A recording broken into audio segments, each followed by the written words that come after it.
The anime starts with a young man who plays many video games. While he was playing one game, he suddenly got transported into the game world where he saw the character Ado, the one he was playing as, which left him astonished. Ato confirmed that she was indeed herself, and he discovered that the game he had been playing while lying in bed was a country management simulation set in the dark world of Fantaria. Ado was his favorite character in the game, and she started talking about the king, making him wonder, does he play the role of the king? He thought she was referring to the leader of Maid, but Ato clarified that he was the king Takto, who had achieved many accomplishments at the nightmare difficulty level. This was accomplished using the civilization that is said to be the hardest to control, the Destruction Civilization. He was the top player and proudly led the user rankings. This surprised Takto, and he wondered how she knew about him, but Ato remembered everything he had asked her to do during the game, and how they had invaded the world several times, losing repeatedly, so there was no need to worry. Takto explained to her that he had used her strategies in the game because he wanted to become strong like her, and he was happy now that he was talking to her. Ado felt the same wonderful feeling, and then Takto looked at the sky and marveled at its appearance. He asked Ado if she had summoned him to this place, but she hadn't. She quickly deduced that they weren't in the sky. It seemed this was the realm of eternal nations, a place unfamiliar to Takto. Ado wondered if this could be called a miracle and approached him, expressing her love for the time she met him. She asked if they could start over, but he didn't know where they were, so Ado thought it might be her world or a completely different one. Then she suggested they start over together as they did before, to build a kingdom for themselves. Takto was in shock. He didn't understand what was happening to him, but he agreed with Ato's suggestion that they would start like they used to. He asked her to build their civilization a kingdom for both of them together, causing Ado to feel joy. She then introduced herself, saying she was Ato the Protector, a girl born from the Protector destined to destroy the world. She assured him that from this moment on, her mind was at the service of King Takto. She asked him to descend to the lowest rungs, and Takto felt excited, telling her that their civilization was the most wicked nation ever. Takto asked her, so, you know what Manhwa should do first, right? They decided that they would retreat from the world and lock themselves away. After that, Takto summoned a scouting creature, but they both felt disgusted by its appearance. Takto sensed that their civilization, Manhwa, was ancient and controlled evil and destruction, and they must always remember that before taking any wrong steps. Ato saw that they needed to be cautious about being discovered by others, which was one of the strict rules of the game in the early stages. Takto then asked the scouting insect to set out and discover everything around them, warning it that if it disappointed King Takto, it had to ensure it completed its mission. The insect took off quickly, but Ato felt anxious because the insect resembled one that performed its duty as a subordinate. Takto discovered that he could share the insect's field of vision, just like he had in the game, but it was costly, requiring 100 magic points, and they had only 100 points left. Building a settlement to serve as their starting base would cost 20 magic points. Ato thought the cost was too high, and they shouldn't waste so much energy. Takto suggested that he create a warrior to fight for them, but that wasn't an option due to their limited magic energy. Ato gratefully told him that she would fight hard if it came down to it. Takto realized that Ato would grow stronger over time, but her current level was 3, meaning that Manhwa's situation was highly risky, and any encounter could lead to her doom. Ato asked him to smile a little, then continued her exploration while Takto kept following her. Through this, he became familiar with the terrain surrounding them, and saw that it was covered in forests, but they hadn't encountered any monsters yet. Ato expected the forest to be a good hiding place for monsters, but it was strange that none had appeared. While Takto saw what he believed to be a source of food, he decided to continue exploring for a while. Ato felt she couldn't provide much help in this and apologized to him for that, but it didn't matter to Takto, who expressed his happiness that she was by his side. Ato was amazed by his words and drew closer to him, touched by his wonderful speech. Suddenly, a group of dark elves appeared to them, and they weren't far from where they were. It was a large group, and Ato thought they were in a fantasy world, where dark elves were usually neutral but tended toward evil neutrality, so it was comforting to them. Takto asked Ato if she thought this was the realm of eternal nations, because if they found another settlement belonging to a civilization, it would be bad. He estimated the consequences of war, and expressed his desire to avoid it as much as possible. He believed they needed to hide initially, and Ato saw that being near another civilization would be very annoying. Ato proposed that if this proved true, they should run away. Takto agreed because Manhwa loved peace and harmony above all, and Ato thought that war was a barbaric act in any case. They then decided they would observe those dark elves to gather information about the surrounding area. If they weren't fortunate, they would flee, and Ato agreed with him. Then several dark elves appeared, surprising everyone. A memory came to Takto about when they were wandering among those elves in the forest, and their leader was named Gia. They had nowhere to go after being driven out of their lands, and their children were unable to survive. Gia thought the forest was full of plants, and there must be food available. But Emily knew of a cursed forest nearby, on the borders of the unknown Hydroja lands. She remembered sealing something in that land, and thought there was no thriving life there. Gia believed this to be a myth because the trees were growing well, and he told her not to give up. He told himself he shouldn't give up either since his people were waiting for him, and he couldn't leave until he met Ato and Takto. He returned to their present, and in his eyes, Takto was a mass of great evil, causing him to fear greatly for his people and soldiers. He couldn't make any wrong decisions. Gia approached and knelt before Takto, introducing himself as the chief of the warriors from the Mazarum tribe of the Dark Thousand. Gia apologized to Takto for entering the king's forest without permission. Atu thought it was good that Gia offered his apology since he had intruded on this land without consent. She asked him why he did that. Gia told her that his tribe used to reside in the central lands of Itaragia. While he spoke, he felt relieved that they understood his situation, but she became angry and demanded that he get to the point immediately. Gia informed her that they had been driven from their land and had nowhere else to turn. He thought it was wrong to decorate the truth. After that, Takto asked Gia if their bodies were weak, and Gia was shocked by this question but replied that the persecution had been very violent. He said they had come to this land fleeing from injustice due to running out of food on the way, and also because they had been trying to evade their pursuers. They had not been able to get any more food and hadn't eaten in a long time. Gia felt they didn't deserve all this suffering, and that the affliction was not their right. All they wanted was to live in peace somewhere on their own. Takto then offered them apples, which surprised Gia. Takto told them that the apples belonged to them them and asked if he knew the taste of it. Gia replied that he had never seen it before and was unfamiliar with the fruit. He thought it was rude to eat in front of him without sharing anything. But the other soldiers under Gia immediately ate the apples and were very impressed with them. Takto showed them apples of a different color, and Atu saw that Gia was supposed to thank Takto for being generous with them. Gia pleaded with Takto and told him about the children and the elderly who were starving and that they hadn't eaten anything either. He said they could become skin and bones, and he wanted to take some of the apples back for the rest of his people, hoping to share it with them instead of eating it alone. This caused Takto to feel sympathy for him, and he provided him a lot of different food, which astonished Gia. He told himself that they, the Dark Thousand, fled from the light, which is why they are called the Dark Thousand, and that they lived thanks to the Light Thousand, forced to live in darkness away from the light. No hand had ever helped them, but Takto provided them with food and told them it belonged to them now. The Dark Thousand soldiers thanked Takto, and Gia asked for the king's name, but he didn't answer him. Then we moved to where the rest of the Dark Thousand were, and there was a very sick woman. Her daughter informed her that Gia, their chief, would come with food now. She was very sad about her mother when they caught a whiff of food nearby, which drew their attention. Then Gia appeared and told them he had come with a lot of food and asked them to get ready to prepare it. Both the young and old were fed, and they found themselves in a state of happiness. One of the Dark Thousand asked Gia where he got this food from. He told her that he found it somewhere, recalling Takto's past. Then the Dark Thousand went to sleep while Gia stayed awake alone. Then the elder Moltar came to him and told Gia that the food he brought was amazing, and he had never seen anything like it in his life. Gia shared the same opinion since he had tasted the food. Moltar asked Gia what had happened. Gia informed him that he encountered legendary creatures deep in the forest. Moltar inquired what kind of legends. Gia wondered if Emily had mentioned anything to him about a being that was sealed in the cursed lands. Moltar asked if he had met the King of Ruin. He told him about some legends and ancient books that said when the world reaches its saturation point, the King of Ruin appears, bringing chaos to everything and forcing people to start life anew. But he didn't know how true these tales were. He realized they couldn't be lies. Gia asked Moltar if he was describing himself this way, but Takto hadn't introduced himself to him, yet he was scary enough to earn the title of King of Ruin. Moltar asked if he spoke with this king, but Gia told him that he was beyond their understanding, although there was a young woman who served him. She explained some of the king's words to them, but Moltar didn't think this was the King of Ruin, but he also wasn't a being of good at all. After filling his stomach and regaining some of his magical energy, it became clear to him that this forest was unnatural, and he had to pay attention to that. Moltar asked Gia if he had offered anything in return for the food to the king. When Moltar learned that Gia had offered nothing, he felt uneasy. Moltar criticized Gia for thinking it was normal for an evil being to give gifts without a price, but all Gia had done was explain what they had been through when he was asked. Moltar wondered why someone like the King of Ruin would do this, and Gia guessed he did it out of mercy and sympathized with their situation. The king showered them with his generosity, which made Moltar angry because he bowed to him and became his follower. But Gia denied that, and Moltar asked him why he knelt before him. Gia informed him that this gesture indicated respect, but he felt that the king helped them and offered them aid when they were starving. Moltar expressed his doubts, considering this being evil, but Gia had no other choice and believed they could argue now because their bellies were full, and the king provided them food that satisfied their hunger. Then Gia felt betrayed and asked him what he should have done, but Moltar found no answer for him and apologized for that, assuring him he did all he could. Moltar, as the leader of the Dark Thousand, would now negotiate with the king and had lived for over 2 centuries. It was natural for him to find a solution to this, and he awaited the day he could live in peace. So, he asked Gia when this day would come. Then we moved on to Takto, where Atu asked him to sit up straight. She asked him how he could spend rare magical energy on such a thing, but Takto felt sorry for them, which angered Atu, as they were already starting to establish Minogura and still unaware of what surrounded them. He apologized to Atu for using magical energy without her knowledge, promising that next time he would ask her before doing so, and requested that she not be angry. But she denied that she was angry. Then Takto told her that he needed her. He apologized to her for opposing her in the wise decision she made. He asked her to give orders as she pleased. However, Atu told him that he couldn't speak with the Dark Thousand fluently. While he spoke with her quite easily, words seemed to fail him in front of others. Atu thought he was playing the role of a strict leader who despises grand speeches and leaves detailed negotiations to his followers. Takto realized he was bad at communicating and cried, which saddened Atu greatly. She asked him to stop crying. Moltar saw that showing the elves food would bring ruin and make everyone start over. Moltar asked Gaia if he was ready to meet this king again. Moltar didn't know what he would ask for in return,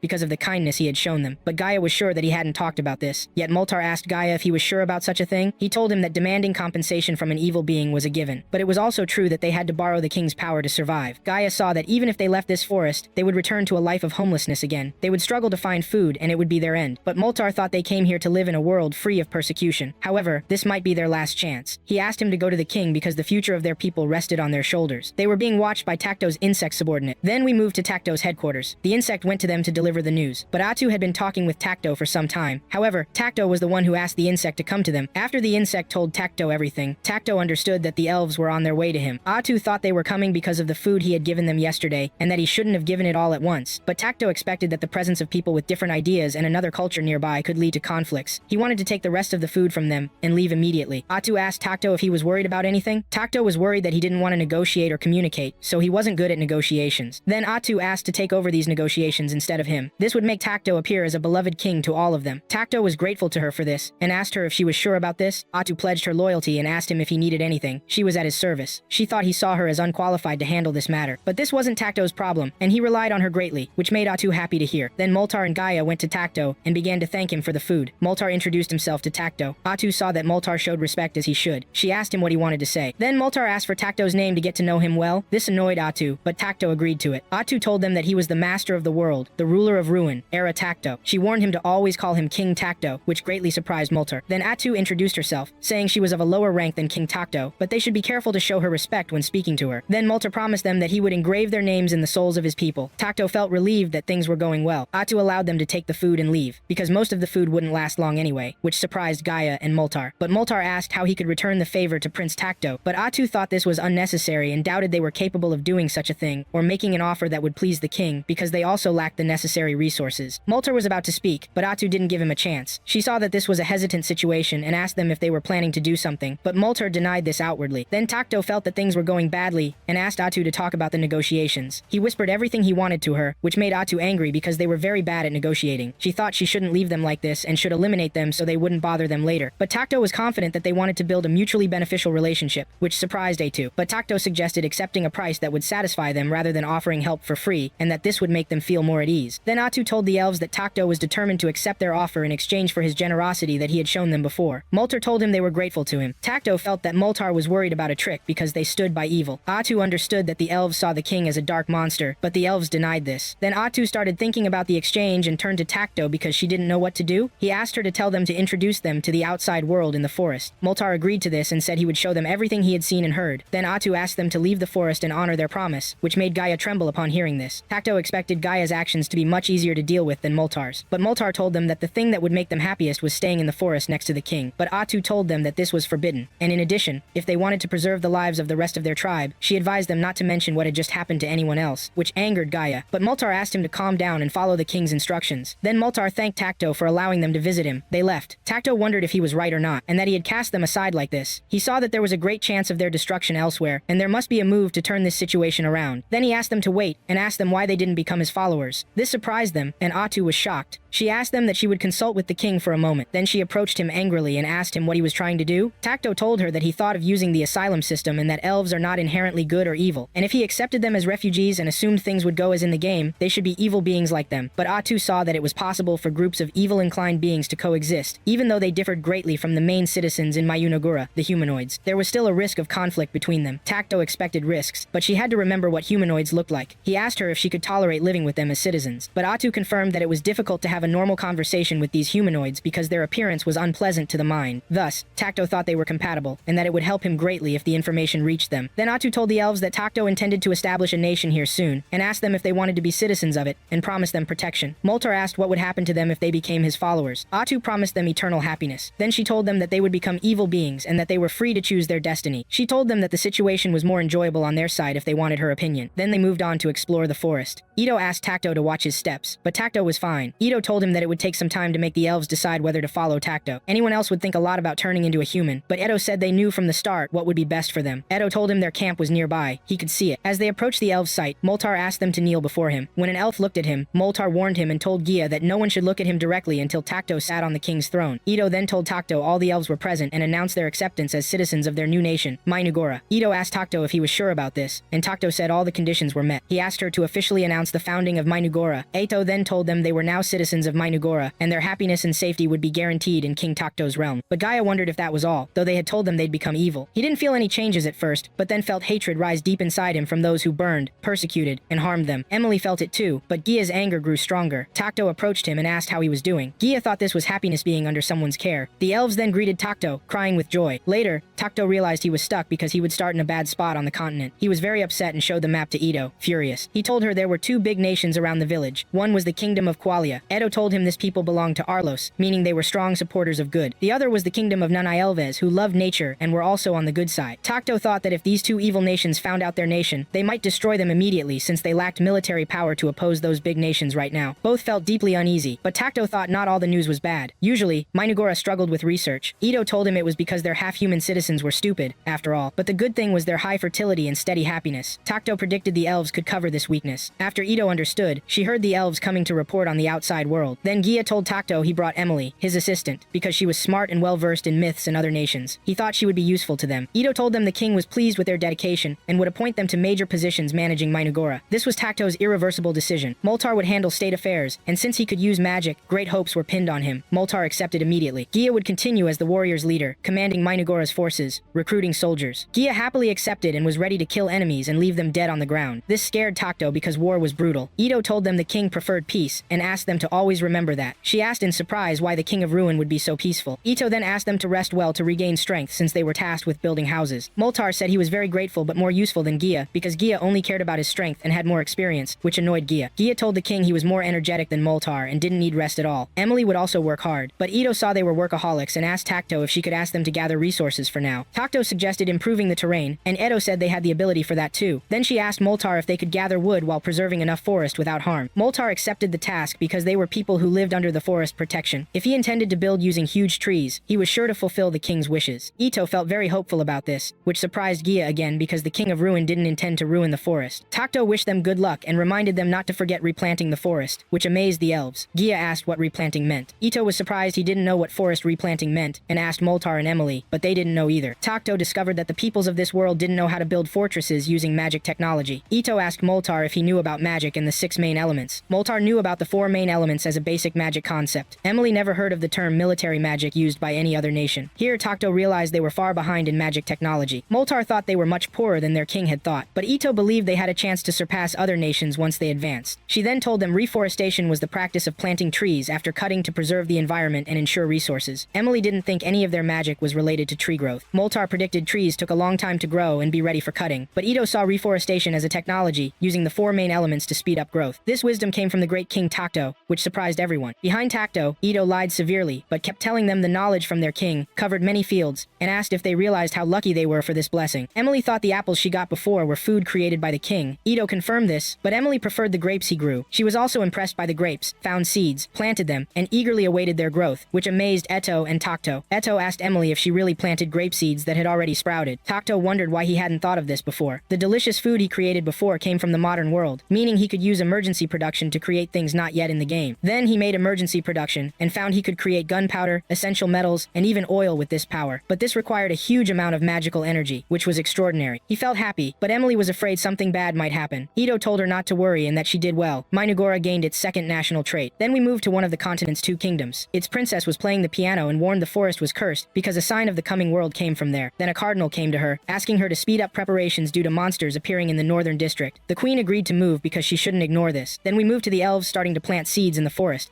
The princess and the cardinal moved along with a group of guards, and one of the guards heard that the princess possessed a special power, but he didn't sense this from her at all. However, the commander asked him to wait and see. While they were walking, a group of monsters appeared before them, heading toward them to kill them, but the cardinal asked the princess to act while the soldiers prepared for the monsters. The princess cast her special spell and directed her special staff toward the monsters, burning them all. The cardinal was amazed by her power and that it resembled a deadly weapon, but something strange happened that surprised everyone. The princess possessed the power to completely repel evil and maintain a strong relationship with the kingdom of the elves, and she buried her enemies with flames and bid them farewell with flowers. Therefore, she was one of the 7 great saints of the continent and was called Swalina, Lady of the Flowery Burial. Then Swalina asked the cardinal about the matter she had discussed with him while they were on the road, but the cardinal didn't know which matter she meant. She reminded him that the matter was the signs that warned of the end of the world in the cursed lands and the necessity of sending holy knights to investigate the matter. But the cardinal objected to this strongly, saying they should give attention to the cursed lands in the distant dark continent to the south, and that the leadership wouldn't allow sending knights for this purpose. Swalina decided to go herself, but this decision made the cardinal feel extremely angry because Swalina didn't realize her position to do this. He reminded her that she was no longer that simple village girl, but the cardinal told her he would send soldiers who were under his direct command. When he left, he scolded her without her hearing. Then we moved to the forest, where Atto told everyone that it was now time for construction, which made the elves happy. Then she moved with Takuto to his council, and Takuto was happy. Atto asked what was the reason behind his happiness, and he felt happy about building his throne by the elves, and that they did everything quickly, which was one of their advantages. Ado also told him that they had begun building their own civilization and it would be strong, dominating the earth and splitting splitting the sky. Then Moltaro, Gia, and Emily came to them for their meeting, but before this, Emily asked Takuto to accept this gift. Takuto immediately wore the clothes and was very happy because he finally got rid of his pajamas. Emily told him that they all worked hard so the outfit would suit him. Otto also liked the outfit and saw that it suited Takuto very much. Otto told the elves that Takuto was extremely happy, which made the elves happy. Then Otto told them that it was now finally time to solve the internal organizational affairs, but Takuto was busy admiring his throne and didn't pay attention to them at all. The elves were surprised by his behavior, but Otto tried to hide this behavior and told them they would start the meeting while consulting Takuto whenever needed, and Takuto was dependent on them. Then Moltaro asked about the buildings they wanted to start constructing, and Gia also made preparations like leveling the ground and cutting branches. But Ado saw that they should start by constructing a food production facility, and she thought that no one would fight a war on an empty stomach, even though they weren't planning to wage any wars. But Moltaro asked if Takuto could produce infinite quantities with his power, but Otto saw that Moltaro was thus burdening Takuto too much with this work, and that they might face distribution problems with land expansion. Moltaro thought Ado was right and apologized to her for not planning well, but Ado had no problem because he understood her intention. Then she presented them with something strange in a pot, which surprised them. Moltaro asked what this thing was, and Ado explained to them that this was a meat tree, one of the food production facilities in their civilization, and it produced mysterious meat that tasted like human flesh and provided a large harvest. But Takuto saw that this seemed evil, and Moltaro understood this but objected because there might be those who would be upset about eating human flesh. But Ado asked them to plant it temporarily as just a beginning, and it would also need a hut to manage it and a building to store food, and Emily would take responsibility for this. The tree asked Emily to take good care of it, which frightened Emily. Then Ado told them that the second item was research, and since they were a small state, they desperately needed to acquire the latest technology. Moltaro asked about which technology should be given priority, and Otto thought it was magic technology, of course, which excited Takuto. Otto told them this, and Moltaro also got excited since he was a researcher in the field of magic like Takuto. He asked Ado about what type of magic they would research, and Ado confirmed to them that it was military magic because ordinary magic could only target a few dozen people, but military magic allowed you to eliminate armies by the thousands, and also enabled changing the terrain in your favor alongside other strategic uses, which surprised them. Moltaro asked if there was magic that did this in the first place, but Otto asked him for some people talented in magic to work on this research. Takuto expected they would be able to develop it quickly because it wasn't very complex technology, which made Moltaro feel excited about this magic. Then Otto moved to military planning, and Gia felt excited because it was his turn and he had to organize an army, but Takuto interrupted him and asked him not to focus too much on this at the current time, which reduced Gia's enthusiasm. Otto thought that armies don't produce anything but only consume resources and magical energy, but Gia saw that their current fighting force had no power to protect the king, and Moltaro thought that worse than this was having bounties on their heads because they were leaders of the Dark Elves. Otto discovered that they were worried about someone pursuing them, and Takuto suggested they produce a hero. Otto saw that this was a great idea, and the hero might need high production costs but barely required any maintenance, making it an ideal choice. Then Gia asked Ato about the type of hero, and Ato told them that in Mayanagora there were several heroes serving under Takuto's command, all of them strong and possessing special abilities. There were several conditions that must be met to summon them, but they should be able to summon one. At least Takuto believed that armies' need for permanent resources would also attract attention, and the hero could help them maintain their stealth. So Takuto decided to produce a hero so they could rest after that, which led to Gia's gratitude toward Takuto. Takuto saw that managing internal affairs was extremely enjoyable, and Ado confirmed this for him as well. Then he told them to gather magical energy from the citizens, and that this amount would be related to the citizens' happiness. The happier the people were, the more the nation would develop. Thus Takuto would lead everyone to achieve happiness. Then we moved to the continent of Edoragia, where one of the soldiers named Lunius was wishing for his safe return from the Dark Continent. Then Vertil came to him and told him they had nothing to do, and that he had prayed enough. Then he asked him about the necklace he was wearing, but Lunius immediately hid it. Vertil thought he was wearing this ring as a charm and asked him about his wife's and daughter's names too, but Lunius thought it was none of his business. But he told him reluctantly that his wife was called Marcia and his daughter Mina. Then Vertil told Lunius that they would travel together for several days, and that he would be annoyed if he heard him repeating his wife's or daughter's name while sleeping. Then Lunius said to himself that Vertil was rude and impolite, but he possessed many skills and achievements. Vertil wondered why they were sending him to the Dark Continent, but Lunius told him they were going to investigate St. Sualina's vision, and if they succeeded in this, they would be appreciated by the Southern Provinces Conference. But if they failed, the responsibility would fall on him as an assistant Holy Knight. But Vertil saw that these were very weak forces to investigate Sualina's vision, and that they were the only two holy ones while the rest of the soldiers were mercenaries. But Lunius thought it was very rare to conduct an investigation outside national borders, so there were no standards for the size of forces to be deployed. Vertil wondered what the bosses were thinking, but Lunius found it difficult to know what the bosses were thinking because they were the ones who knew what was behind the scenes, and they must have had sufficient reasons to assign Vertil to Lunius right before his trip. Then they went out to the mercenaries, and one of the mercenaries told him they had been waiting for him for a long time. Vertil felt happy about appointing these mercenaries, and Lunius thought and said to himself that Vertil would increase the chances of survival in this battle. Then we moved to the forest, and Takuto was amazed by the constructions that had taken place, and that he saw the beginnings of his civilization in the game developing little by little many times, but now he was seeing it in reality, and it was different for him. Then Emily told them that this was their way of building houses on top of trees. She also told them that the meat tree was growing at a good pace, and they would soon finish the food warehouse. They discovered a water spring near them to secure a permanent source, and that this building was where King Takuto Takuto resided, and was also headquarters for general administration to provide paperwork. She thought that the Manhwa system should deserve a more majestic headquarters, but this was what they could do now, and it was this size currently. Takuto said to himself that this was a wise decision, and that she had accomplished tasks he hadn't ordered, like securing a water source, and this was something he greatly appreciated. But more important to him were those 1,000 Dark Ones who were emaciated when he first met them, but were now full of life, and he was the one who gave them that opportunity. But seeing them this way made him very happy. Emily asked Takuto for his opinion, and that they had fulfilled his wishes out of gratitude to him, and also in return for the mercy he had shown them. Takuto told her they were amazing, and that he was happy he had welcomed them as citizens, which made Emily cry with happiness. Then Emily continued guiding Takuto and Ato on their tour, and Takuto felt relieved that Emily had regained her composure, as no girl had ever cried because of him before, and this made him feel very confused. Then Emily told them that the meat trees were about to be ready for harvest, and that everything was going well because of the high-quality equipment that Takuto had provided them. Takuto assured her that he would provide them with other tools at the present time, because he was worried that their quality would be poor if they made them themselves. Ato saw that this would help them progress quickly and that it was like cheating, but Takuto felt enjoyment from using abilities that seemed like cheating to impose control, and Ato felt happy about this too. Then the tree said to Emily that it felt it had ripened enough to eat, which frightened Emily, and Ato ensured the production of food necessary to support the residents of Manhwa. Then Emily asked them to accompany her now to the water source, and while they were on the way, Emily felt something strange in the forest. Then she was surprised by the shape of the spring they had found. Then Gia and Moltar came to them and welcomed Takuto, and they had come to build a water channel after Emily told them about it. But Emily thought the water was no longer suitable, and Moltar asked to take a look, but Ato assured them it was suitable and drank from it, which amazed them. Then Ato told them that this field was called the Cursed Field, and this was proof that this land had become part of Manhwa's territories. Then Takuto asked them to take a deep breath, and when they did this, Moltar felt his mind became clear, and Gia felt power flowing through his body, and Emily felt intense refreshment. Then Ato revealed to them that they had become residents of Manhwa, and that they had now transformed from neutral to evil, and were granted the advantages of the Cursed Field. Moltar wondered if Ato's recent talk meant that this wasn't a safe environment, but also provided them with a more comfortable environment to live in. Then Gia drank the water and saw that he could drink it normally. Takuto told them that the Cursed Field was very suitable for defense, and soon all their land would transform into this form. Ato assured them that all of this was the fruit of Takuto's power. Moltar expected this from a great king like him, but there was one problem. It clearly attracted attention. But Moltar suggested providing careful surveillance of the surrounding area currently. But if the entire area became like this, it would make it easier for their enemies to discover them. Gia suggested they should form an army, but Ato wanted to reassure them that the king would produce a hero, so there was no need to worry. But Moltar didn't understand what hero meant after Ato had explained it to them before, but Ato thought it was better for them to see with their own eyes. Several days had passed since they arrived here, which was enough time for this. Then Ato displayed her power, which surprised the 1,000, and told them she was also a hero and that what they witnessed was only a small part of what she could do. She explained to them that those called heroes possessed power that enabled them to wipe out entire armies. Takuto explained to them that heroes' power was extraordinary and didn't attract attention, and they continued to gain power over time even without doing anything, which amazed them. Gia wondered if Ato would become stronger over time beyond this power. Ato told them that since they planned to remain in isolation, her power was sufficient for their current needs. But Takuto told Ato that she didn't need to destroy the forest to display her power, and told her they would talk about this matter later, but asked her to be careful about cleaning the forest, which made Gia feel extremely enthusiastic, and that he would help Takuto too. Moltar acknowledged Takuto's power for the second time, and Ato's power as well, and thought he should build a palace worthy of Takuto. But Takuto felt comfortable in his house that resembled others' houses, but Moltar saw that this wasn't suitable for him, and Gia refused the idea that their king should live in a house like other houses, and Emily would feel guilty through this. Moltar thought he would be rude if he objected to Takuto's opinion, but he asked him to reconsider. Then Ato said to Takuto that the cost of building the palace might be large, but it would produce resources and it seemed it would increase the citizens' happiness, which led to Takuto agreeing to build it, and also the happiness of the 1,000 since he agreed. Takuto desired to obtain the floating castle someday, so it would be good to start early. Ato saw that the national heritage could be built when the city reached its maximum level, and that it was everyone's dream indeed. She thought the floating castle was a city flying in the sky, but this matter exceeded the 1,000's imagination and was difficult to imagine. But Emily saw that Takuto had achieved everything he had promised them, and this meant that the floating city was not unworthy of him. Then the 1,000 thanked Takuto and renewed their pledge to King Takuto, and wished for Manhwa's prosperity to increase forever, which made Takuto happy. The nation-building process was going wonderfully, and he asked them to continue this way. Then we moved to the Holy Knights, who had eliminated a group of monsters that blocked their path. One of the mercenaries thought there was no need for their intervention in the first place, but Vertil expected this was only the beginning. Lunius said to himself, wishing that their progress would continue at this pace in the Dark Continent.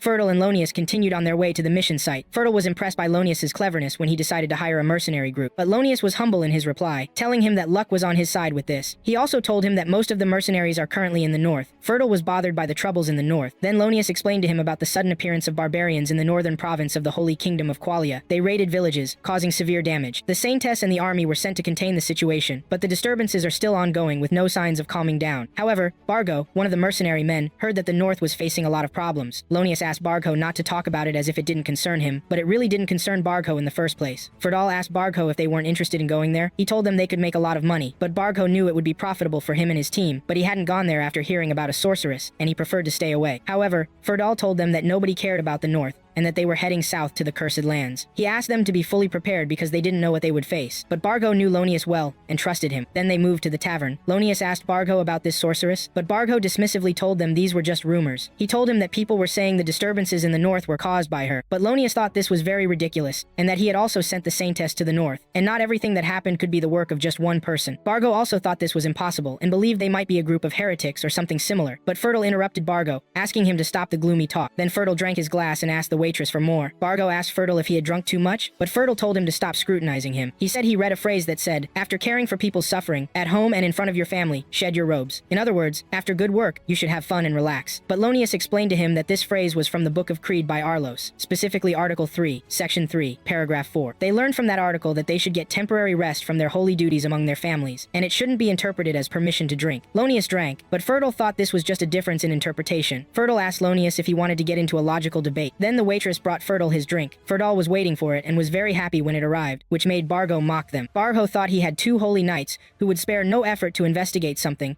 even an order from the Cursed Lands to the Dark Continent. He wondered what could be that important. He asked Lonius if it wasn't about a sorceress like in the north, right? But Fertile told Bargho not to worry, that it wasn't like that, and they had an idea of what it actually might be. Bargho asked, "What is it then?" Fertile told him it was the place where the Dark Elves fled, and their leaders were likely worried they might cause trouble. Bargho understood and saw that they couldn't just leave them alone, and that they were good at assassinations and curses eventually. Lonius thought that if they could gain power while hidden, they would eventually turn their swords on them, but Fertile asked Lonius to calm down because they were just going to investigate the matter. Bargho was happy when he learned the plan and felt relieved. Then Lonius asked Fertile if he was sure that this was the spirit they should embody as holy soldiers, and that they should risk their lives to eliminate evil. But Fertile got angry at Lonius and told him not to let glory blind him, because there would come a time when it would be necessary for them, the holy knights. But this wasn't something he should decide so easily because he had a family, and it applied to all of them, and they had a good reason not to die. Then he joked with him again, telling him he should have stopped drinking, and that now he was just an arrogant old man sipping wine and giving sermons. Then Fertile stood on the table and told all the soldiers that they were going to the Dark Continent tomorrow. He gave them permission to drink as much as they wanted today. Then we transitioned to Takto and all his followers. Takto was standing in front of a meat tree fruit. Then Emily asked Gia if something was going to happen now, but Gia had no idea what would happen, but he knew Takto had gathered them today and thought it was a matter concerning the kingdom. Then Moltar asked them to stop talking because it had begun. Then Takto cast a spell on the fruits, which turned them into long-legged insects, surprising everyone. Moltar asked Takto if he could create new life. Atoa proudly told them that this was the power of the great Takto, and that he still possessed many powers. Their loyalty and happiness would grant Takto much greater power. He asked them to show great love for the king, which led to thousands cheering for Takto loudly. Then Takto moved to his throne and was happy that things had gone well so far. Atoa encouraged him, saying she was happy they had safely used normal production. Takto confirmed this was good, but he felt more relaxed when they retreated after he smiled to brush off their question, but he wondered what this meant. However, Atoa didn't think it would be easy to gather resources and imbue them with magical energy, but then everything was done. But she saw that thinking about things they didn't understand wouldn't help. The important thing now was that thanks to the latest ritual, they could confirm that they could safely produce new units. Takto saw that the next step would be the hero summoning process. Atoa saw that they needed to gather a lot of magical energy now, and they now had a clear path. But Takto saw that the clear path involved two heroes by his side, and they would guarantee the combat power they needed. Atoa asked Takto when he intended to summon first, but Takto thought he would start with the Insect Queen, Isla. This made Atoa happy because Isla had power. Takto confirmed that the Insect Queen was one of the strongest heroes of Mainagura. She had an insectoid form, and the ability to empower all insects, making long-legged insects into first-rate fighters. Furthermore, Isla could produce larva units to serve as their workforce. Isla enhanced performance both in war and internal affairs, which is why she was the hero they needed right now. Atoa greatly liked Takto's suggestion because they desperately needed Isla, and summoning her early to reproduce and increase the workforce to gain more power was a classic strategy. When facing many unknown elements, it's wise to follow strategies that can be trusted more. Takto confirmed this, adding that the rest had terrible personalities, so they had no choice but Isla. Then Atoa remembered that one of them liked to conquer the world, and another loved plunging it into chaos, and all their heroes had problems. But Takto wanted to focus on internal affairs now, and the idea of summoning them now wasn't right. However, he couldn't do without their abilities, and he wished to meet them personally. Therefore, he intended to summon them eventually, and hoped they wouldn't cause problems because he wanted to live in peace. Then we moved to Verdel and Lunius's army, where a huge monster appeared to them. Lunius saw that they were very insolent for attacking them during the day, but he expected this from the Dark Continent. Bargho asked Lunius to help them and tell them what to do. Lunius then asked them to draw their bows, but Verdel decided he would handle the matter himself because they didn't have time to waste as they were late. Verdel advanced toward the monster, drew his sword, and asked his army not to do anything. Then Verdel used the Holy Sword Art spell, and Lunius discovered that this was Qualia's secret technique for gaining power. The monster monster directed a blow at Verdel, but Verdel succeeded in splitting the monster's staff, which amazed the monster. Verdel then directed several blows at the monster and finished it with a final powerful strike. Lunius saw that this was equivalent to the power of a small dragon, and hill giants would have no chance. Then the monster fell to the ground. Verdel returned to his army ranks, and Lunius was very impressed with Verdel's performance, seeing that they would now face no problem in their mission with such power. We then cut to Takuto's land, where he was eating. Atu asked Takuto why he wasn't eating better quality food. Takuto couldn't eat that, but Atu advised him that he should eat healthier meals. Takuto got tired of this and started eating, saying he had eaten a lot of it in the hospital. He then told Atu he was worried about her. Atu wondered why he was worried. He was concerned because she only ate salad, but that suited Atu just fine. Takuto was surprised and said to himself that her habits were very healthy, even though she was an evil person. He then asked her if the pace of things was believable. Atu told him that the elves were working very hard to build the palace. Takuto remembered something important and asked Atu to summon Moltar and the others when they finished eating. Atu agreed, but asked Takuto what he wanted to talk to them about. Takuto wanted to explain how to deal with the long-legged insects because, with their help, he could see the area surrounding the forest. Atu asked Takuto if he meant the nearby city was the area surrounding the forest. Takuto confirmed that the city didn't belong to Qualia and wasn't affiliated with the pro-good nations either. Atu explained that Qualia was far to the north and that this was a different, neutral country in the east, and they had to decide how to deal with it. She thought they would be the first to discover their presence due to their proximity. Takuto was happy because it was a neutral country. If it had been pro-good, they wouldn't have been able to negotiate at all. However, Atu expected that anyone else coming here would be a problem, as they would only come with a specific purpose. Takuto thought Atu worried too much and told her there were no signs anyone knew of their existence, so it was fine. But Atu suspected that Takuto talking about this was triggering a story event, as he knew. Takuto thought that was impossible and that nothing of the sort would be triggered. Then, Takuto felt something strange. Atu asked in surprise what had happened. Takuto told her he felt someone was coming. He then explained that an armed group was approaching the forest. He told Atu he wanted to avoid drawing attention for now and asked her to go and deal with them in the most peaceful way possible, and if not, then a battle would ensue. Atu agreed. We then cut to Verdel's army. Lonius told them they had reached the cursed lands and the cursed sea of trees. Verdel told them to move inside. After they moved, Verdel told them to stop. A girl appeared, approaching them, but Verdel told her to stop and asked who she was and what she was doing in this cursed land. Atu told them she was a dark elf who had fled to the forest to survive,